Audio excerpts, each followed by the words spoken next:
दिसायला कसा आहे? चला सांगते कसा बनवला. ओरिओची बिस्किट आणि क्रीम सेपरेट करून घेतली. त्याच्यानंतर ते बिस्किट मिक्सरला लावून पावडर फॉर्ममध्ये करून घेतलं. त्यात हाफ चमचा बेकिंग पावडर घातली, हाफ कप मिल्क घातलं आणि ते ढवळून घेतलं.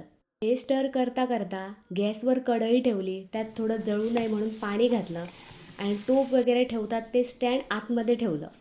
छोटा टोप घेतला आणि तो फूड रॅप पेपर छोट्या टोपाच्या आकाराचा कट केला.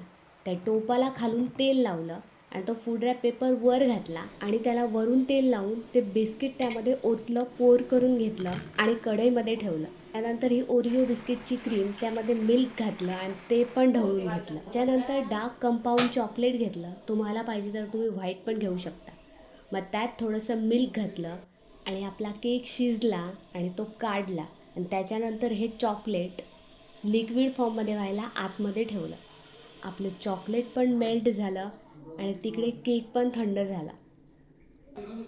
मग या केकचे बरोबर मधून 2 लेयर कसे कट केले आणि त्याच्यावर ओरिओ बिस्किटची मेल्ट केलेली जी क्रीम होती ती त्यावर लावून घेतली.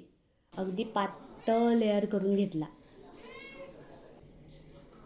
आणि त्याच्यानंतर जो कापलेला वरचा लेयर होता केकचा तो त्यावर ठेवून दिला आणि त्याच्यानंतर मेल्ट केलेलं कंपाऊंड डार्क चॉकलेट हे वर लावून घेतलं. जसं अगदी तुम्हाला हवं तसं तुम्ही लावू शकता, पातळ लेयर किंवा जाड. तर कसा वाटला हा बिना मैद्याचा आणि अगदी कमी इन्ग्रेडियंटपासून बनवलेला ओरिओ केक नक्की सांगा.